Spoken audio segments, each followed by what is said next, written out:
share a long apprenticeship. I'm going to assume this. Maybe this is a wrong assumption, but I think we all share a long apprenticeship in these academic rituals, these rituals of torture and humiliation, for some of you.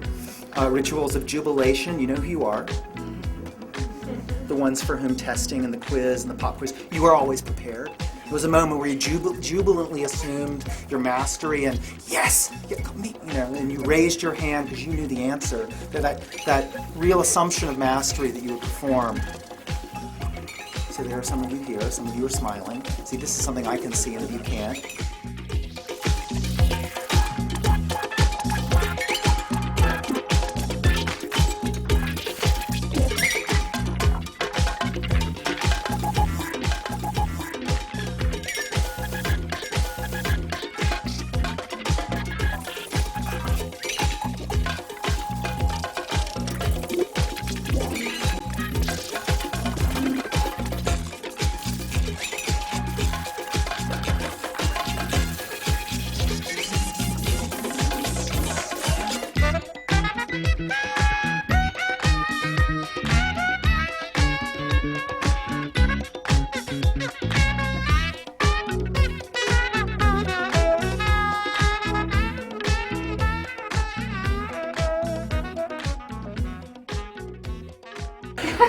Okay, cool.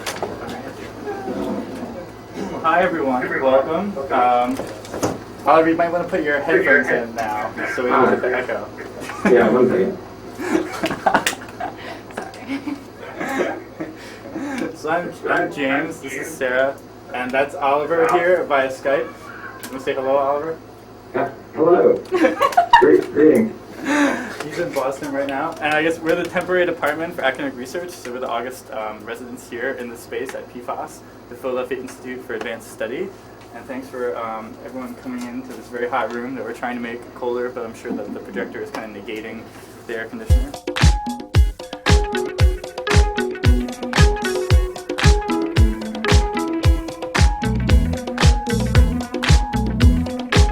I'd like to begin with the tiniest and most nitpicking of details, which is the little super title over the essay that says Notes for an Art School, as you can see, it's at the very top of the page. Friends and news organs alike often characterize the Institute as an art space or an art collective, perhaps tacking on an addendum or two about our German classes or video brochure. However, I'm always fairly insistent on using other self-descriptions, christening the Institute as a center of learning, a think tank, or more significantly, a cultural center or cultural collective, conspicuously trading in the A word art for the C word culture, and thereby revealing at least one little strand in my private agenda, namely affecting a popular gestalt shift from art speak and art think to culture speak and culture think. I think that the idea of culture can do everything that the idea of art can do, only better. Especially when it comes to the transdisciplinary ethos that Volkvogel envisions for his Manifest of Sex School. An ethos to which has accompanied most of the great cultural explosions in the West, from the Renaissance and Enlightenment to the great aesthetico-philosophical revolts in the early 20th century.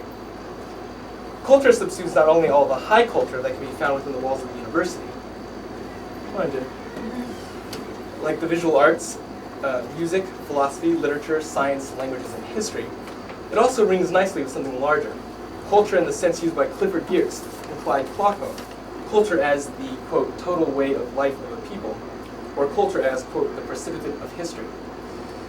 It is this anthropological sense of the word, as in Javanese culture, that stretches beyond the confines of the university, to include things like skateboarding, or Pixar films, dog parks, energy drinks, grocery stores, immediate experience, all distinct forms of life, and pretty much anything else caught in our webs of significance. Both all the human disciplines and the undisciplined as well. When we were talking about starting a space, one of the things that jumped out at me was that there sort of existed this possibility to create a new sort of institution that hadn't really been created yet, didn't really exist. Sort of like a cultural space collided with an academic space. We're actually at a point, probably all of us, where thinking about the barriers between different disciplines is probably causing more harm than it is good. I mean, and that's something that Brandon touched on a lot, like with how if people think of what we're doing here as art, it sort of sells us short in a lot of ways, and it sort of sells artists, like painters and sculptors, it sort of does them an injustice as well.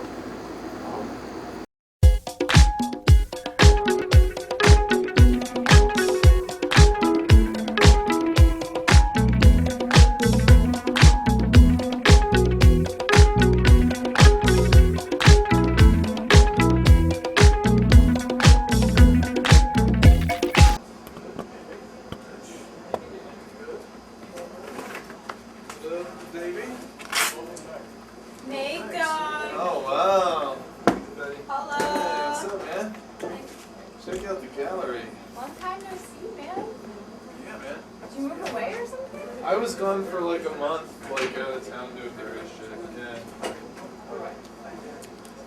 Hi. How are you? So good. Really? Yeah. I got your email. Oh, just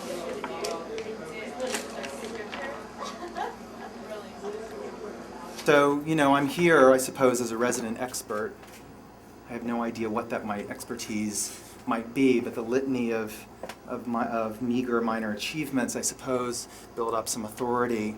On the other hand, I appear to be a specimen of sorts, brought into a laboratory to function as the one who is supposed to know, but not really know, but just this is what someone who's supposed to know looks like, this is what he does, he talks. And there's listening, or the performance of listening. So you might be not listening to what I'm saying, but to the how I am saying it, and that I am here in a corner in this bus that we are all in, going somewhere. This is almost what a professor looks like, because I am only a doctor. Anyone in the humanities who is doctor is someone without a job. So I am only a doctor, and someday I might be Herr Professor Doctor, to again go through the circuits of the German. But I am not that yet. You know, so the question would be, there's a doubt then as to what it is I am doing. Am I a specimen or an expert? And I want to ask the question briefly, can teaching do without this supposition? Can teaching do without the other before whom I am ignorant, stupid, and a failure? Can there be teaching without the positing of a certain ignorance and the assumption of that ignorance in some kind of way? So you want to know what it means to not know. And further, you want to know what it means not to know how to know. So the first job of the teacher is to teach learning, and that is already impossible, because to teach learning presupposes that we know what learning is, that we know what it would be to teach. But if you cannot even teach learning, then the encounter is missed from the very beginning. The first opening of the student is the opening to learning. Like, before I teach you something, I have to teach you how to learn. And now you're in trouble as a teacher. How do you get through that aporia of what it means to be the one who is supposed to know, and not only know, but the one who is supposed to know how to teach? So teaching may not be possible, and you will therefore, and so here you will see what I'm made of. I am the one now being judged. Can I do it? Can I pull it off? Will I be able to teach? I am no longer, therefore, really the teacher. I am the student insofar as you are evaluating me on my performance. So I am the one who is being tested here. I'm the one who has to pass the test of being worthy of your ear. And Roland Barthes, in explaining why he hated anything but the seminar, said, you know, the teacher is the one who talks. Where have we seen this before? Oh yes, psychoanalysis, the person on the couch who's going on and on, and on, but I should be turned around with my back to you. And then when you begin doing your bills or doing whatever you do as my analyst, I will keep going and going and going. But to the degree that I've been given an assignment and have, simply by showing up here, simply by keeping the appointment, I have said yes to a test. Yeah, thank you. I've said yes to a test. I've said yes to the execution of someone's critical evaluation. You will see what I'm made of. I am the one being judged, and thus I am the idiot here. But here was my assignment. What was the assignment? My assignment, and I'm now beginning to spill the beans, which we will all eat and have wonderful I promise salsa. I promise things that will make those beans tasty. My assignment from my colleagues was to craft a test, a pop quiz, which I will pop in a moment on you. And as I thought about this assignment, with the help of provocative prompts from my colleagues at TDAR, I realized that to give you a quiz, to quiz you, requires that I attribute to you something about which you're supposed to know. The quiz, the test, it presupposes some dark continent of shared understanding. What is it that we know something about that would make it legitimate to give you a test? What is it that I can attribute to you? What kind of knowledge can I attribute to you that would be worthy of testing?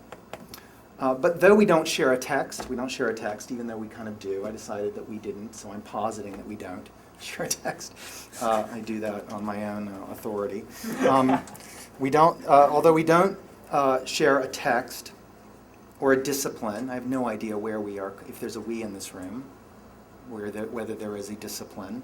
Now I'm beginning to learn something about what testing does. It presupposes that there is something shared. There is a discipline that's shared. We don't share that. We don't share a text. We don't share a method. But we do share something, and I want to say that that's the form of the test itself. We share a long apprenticeship. I'm going to assume this. Maybe this is a wrong assumption, but I think we all share a long apprenticeship in these academic rituals, these rituals of torture and humiliation, for some of you. Rituals of jubilation, you know who you are. The ones for whom testing and the quiz and the pop quiz, you are always prepared. It was a moment where you jubilantly assumed your mastery and yes, and you raised your hand because you knew the answer. That real assumption of mastery that you would perform. So there are some of you here. Some of you are smiling. See, this is something I can see and that you can't. So therefore, you know I'm teaching. But we do know about this. These are the things that we might share. And I would say maybe this is the question and the answer. I'm giving you a hint for the quiz that you're about to take. And so you shouldn't be surprised that I'm about to go meta on you, which may bore some of you. The mechanism of boredom may emerge with the word itself. There will be a test on testing. That is coming. It's a and Kafkan universes. But this test will have a material support. You will know where it is. That's already, I'm doing you such a favor. I'm not God. You'll know where the test is. But this test, it will have a material support. It will be more or less legible. Whew, you can read it. God doesn't work that way usually. You don't even know what to look at. Or everything is legible. Everything is speaking. Everything is saying that you are nothing and that to be something you have to pass. It'll have a material support. It'll be legible. And it will begin. And when you take it, someone will see it. God doesn't work that way. You don't know if anyone's looking or not, or they're only looking when you don't think he's looking. Or Santa. I should have included Santa in the list. He knows when you are sleeping. He knows when you're awake. Terrifying. And there's even the chance that you will be proven worthy, good, and beautiful, and God never finally allows that. At least Kafka's God. Whew, now I've really passed a test, haven't I? But no, it may be part of a certain failure. And with the word failure, I will end this introduction.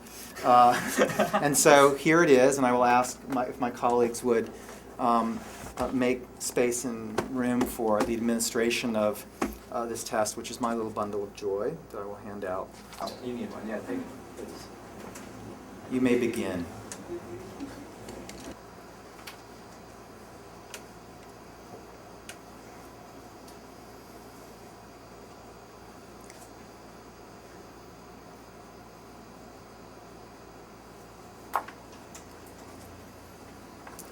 You have 11 minutes.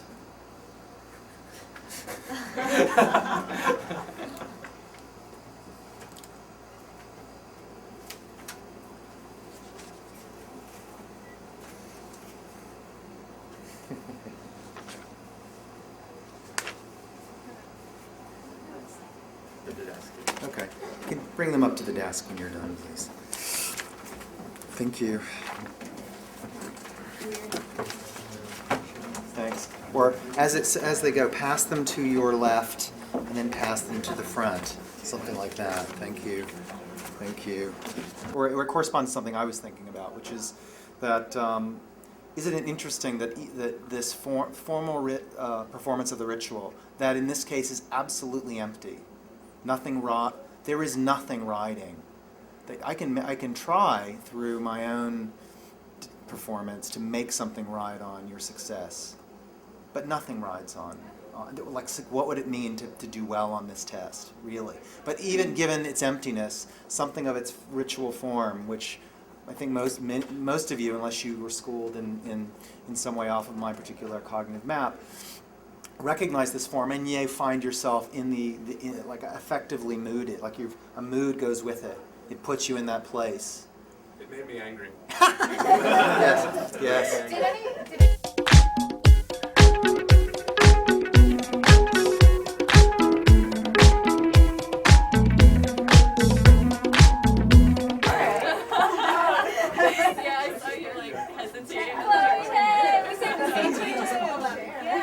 Right, excellent. That's my concept.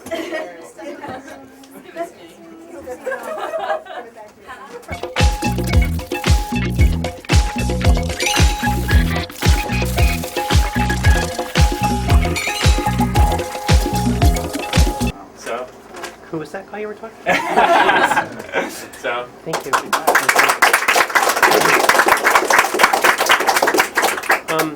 Well, I will be talking about hierarchies tonight, actually. Some terminology in hierarchies. That's actually the theme of the talk in a very real sense. Because when James and Oliver and I started talking about this, one of the questions we asked, and I decided I couldn't answer it except in a very roundabout way, was, does the term graphic novel make comics more acceptable in an academic context? Okay, so I thought about that, and there are kind of, there are different ways to think about things. One of them is how do you actually experience things on the ground? How does society actually function? And the other one is kind of, a more theoretical or separate way to think about things. Okay. The term graphic novels would appear to make comics more acceptable in academia, but looking around on the internet and reading posts on the Comic Scholars List and things like that, graphic novels are not acceptable in academia. There are very few courses on graphic novels, really. Most of the courses that you'll find that are on graphic novels, so-called, they're offered by TAs or graduate students. They're offered in interterms. They're not offered as part of the regular curriculum, and most of the ways that graphic novels have been incorporated into college and university curricula is to add one graphic novel to an already existing class. But I thought I'd start by asking you a question, which is, how many people in here have read one graphic novel? How many people have read 5? How many people have read 10? Oh, excellent. Okay. See, that's kind of what I expected. If you asked a group of 40 to 50-year-old faculty members, they've read Mouse. Maybe they've read Persepolis. Okay. And I don't know about canons, but canons in the popular arts are really interesting because they're created by aficionados and not by scholars. Who? Oh, yeah, aficionados. Okay. The fans create the canons, which is something that's really interesting, and again, that's never written about. Because I teach science fiction, the canon of science fiction was created by the fans, not by scholars. Okay? That's what happens with comics, too. It's created by the fans. Okay? I think there need to be some adjustments in that, but it's a really, again, that's something that nobody except maybe Henry Jenkins at MIT has written about. The underground cartoonists and Will Eisner really never liked superheroes. Eisner created Black Hawk, he created Sheena the Jungle Girl, he turned out whatever, but, there's a famous story that he tells about when he got the chance to do a comic book in the newspaper, what they were expecting was, like Superman in the newspapers, right? Eisner gave them a detective hero who solved crimes and lived in the streets, basically. And if you look at the Spirit, he's got gloves and he wears a little mask, and he has an origin story where he's like, everybody thinks he's dead, but he comes back as the Spirit, but he doesn't even have a secret identity. There's just the Spirit. There's no Denny Colt, actually. Because Denny Colt is dead. It's really interesting. And Eisner, I heard him tell this story so many times. It's so funny. He would he would say there was a guy named Busy Arnold who ran Quality Comics who got the contract to do The Spirit, and he was like this whoremongering alcoholic who made a lot of money off comics, and he called up Will half drunk one time and said, how's the comic coming along? And so Will said he was sitting there doodling, and he said, oh, well, he's got gloves. So he drew gloves on The Spirit. He said, oh, I gave him a mask. He's got a mask. And Busy Arnold said, oh, that sounds good. And the whole audience would laugh. And they would laugh because there was a tacit understanding that Eisner was expected to create a superhero with a cape and boots, and he created a detective hero who could have real adventures with real people in an urban setting, but he gave him just enough of a costume, a fig leaf of a superhero, to do the kind of comics that he wanted to do.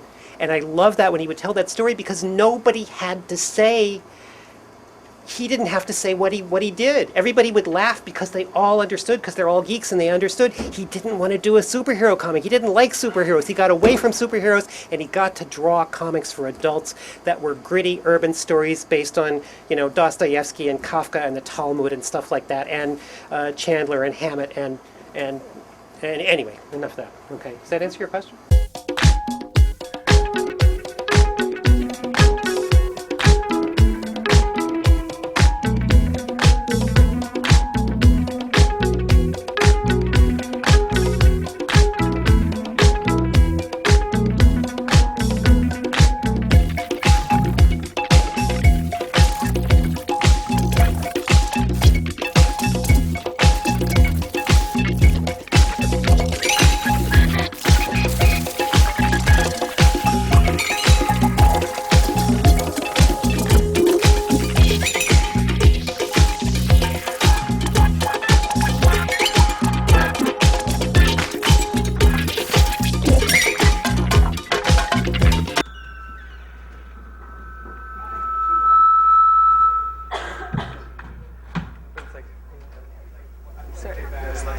Is there a Michael Kassler top here? Okay. So,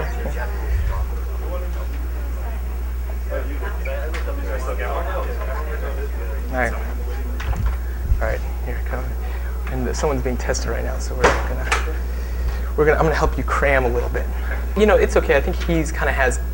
It's a little bit more in fragments too. I think there is some flow to the argument, but I think there's a lot of stuff like do you have any familiar with philosophical? Yeah, I was a philosophy major. Okay, great. Okay, wonderful. So I think there's a lot of throwing around. So they have what are your feelings on, for example, Kant or something? I was more of the I wrote my thesis on whatever. I used Foucault a bit and that kind of stuff. So I'm more that. I didn't do as much Kant. I know a little bit about it, obviously, but I never really read. It was funny.